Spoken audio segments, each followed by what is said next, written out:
The portafilter is the most important tool used when brewing espresso. Depending on what type of portafilter you use can really determine on how good your espresso is going to come out. But there are a few different types with some really key differences, and I feel like we should discuss that so we can decide which portafilter suits you best. Let's talk coffee.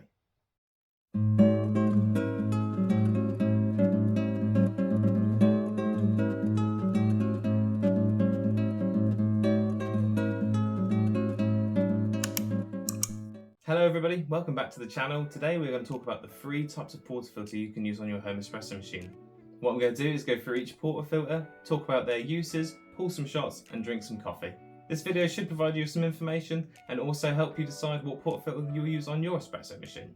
If you enjoy content like this, then I definitely recommend subscribing. We post a variety of videos from reviews to money savers to experiments. Before I show you the first portafilter, or group handle, which I may refer to as, these portafilters are 54mm and their basket sizes are roughly 18 to 20 grams of coffee. So the first portafilter I wanted to show you is the spouted portafilter, and in today's case, the double spouted portafilter. A group handle like this is most commonly used in cafes. They're a basic portafilter where the espresso goes through the spouts. Let's make a coffee to show you how it works.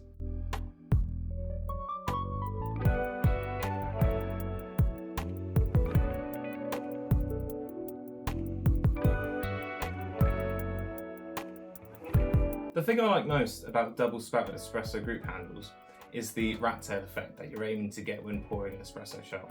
I think it's very aesthetically pleasing, and I think it's a good sign that your espresso is going to turn out nice. So I poured this shot for about 19 seconds because I've got a medium dark roast coffee. I know the standard is 23 seconds, but I find for this coffee 19 seconds is a lot nicer, whereas the 23 second is a bit over extracted in my opinion.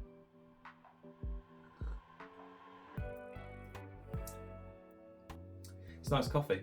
I find when pulling a shot with this handle, it's really good because you don't need to use the fancy tools to get a nice drink, which means when you buy this group handle, it's all you're going to buy. And if you've got nice quality coffee beans, you're going to get a nice quality espresso. I definitely recommend this handle for beginners because there is a bit more play with how you make your espresso. However, you don't need to spend loads of money to get it right. Which moves me nicely onto our second handle, which is this one. This is a pressurized portafilter. This portafilter is different because it has a pressurized basket. Pressurized baskets, or dual wall baskets, are designed in a way where the first wall of the basket has multiple holes in the bottom of it, whereas the second one has one in the center. What this does is creates pressure by restricting the flow. So what you can do is use pre-ground coffee to make espresso, which means you don't have to buy a fancy coffee grinder and coffee beans, which ultimately is more expensive.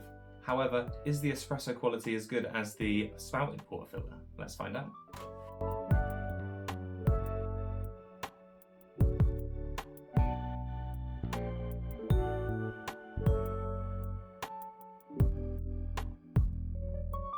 And there you go, an espresso off the pressurized portafilter. Looking at this already, I'm not hopeful. The crema itself is less golden colour, more pale. I didn't get the Guinness effect like I did on the double spout portafilter. It looks really boring to be honest with you, and considering it's the same coffee, that's not good. I did have to coarsen the grind slightly on this one though, because I did use the same grind setting as the double spout when I was preparing for this video, and it just blocked up, it wouldn't pour, it was not good. So I did coarsen it off from a 10 setting to a 15 setting because I found that was the easiest pour. Let's give it a try.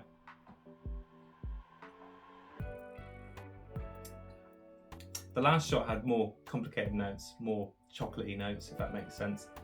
This one just,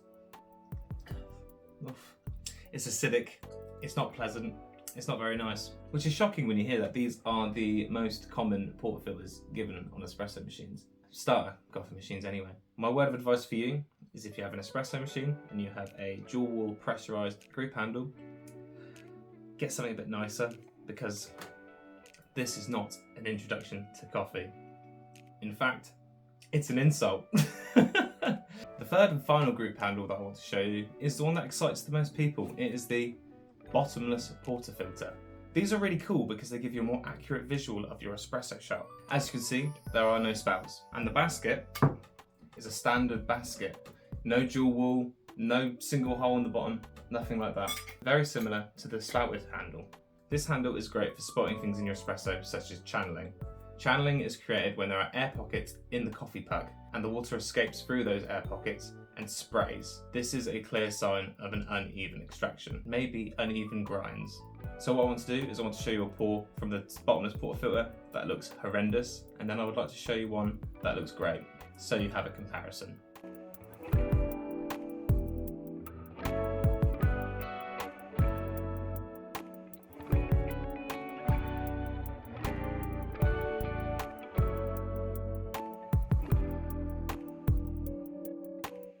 So that's an example of a bad shot. That's not what you want. It was spraying everywhere, it's made an absolute mess of my table, and it poured incredibly fast.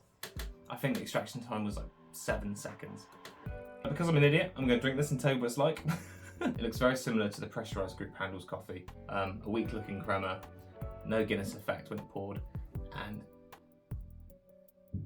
it just looks dull, and it smells even duller. Cheers.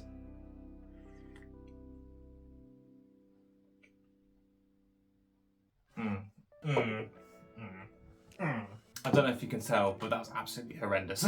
The shot was very acidic, and I think that's partially due to how fast the shot poured, but there are also hints of bitterness as well, which I think was caused by the channeling. Yeah, that wasn't pleasant at all. So what I'm going to do now is show you how a shot should be poured off a Bottomless portafilter, which gives me the opportunity to introduce you to some more tools that can be used to improve your espresso. A shower screen, a dosing ring, and a WDT tool. And I'll be using an espresso filter today as well. If you want to learn a little bit more about these free tools, I'll leave a link in the description showing you how cheap these are and how good they are. In today's video, I'll just pull a shot, but if you want a bit more information, I do recommend going over there.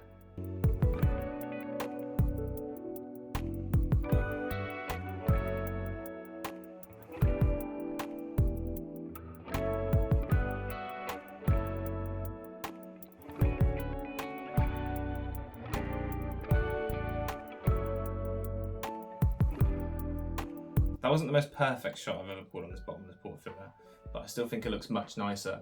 The crema is a lot thicker.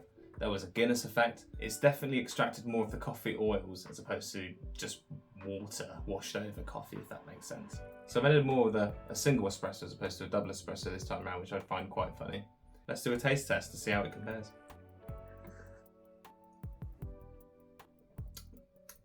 You know what, it wasn't the most aesthetically pleasing shot on the planet. Some would say even wrong, but that is a nice espresso. It's definitely the nicest espresso I've had out of this machine during this video. It's short, it's snappy, it's intense. Yeah, I'm going to keep drinking this one.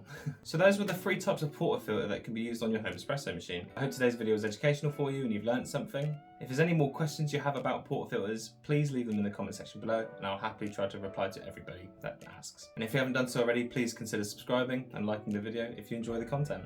All I can say now is have a great rest of your day, and I'll see you in the next video. Goodbye.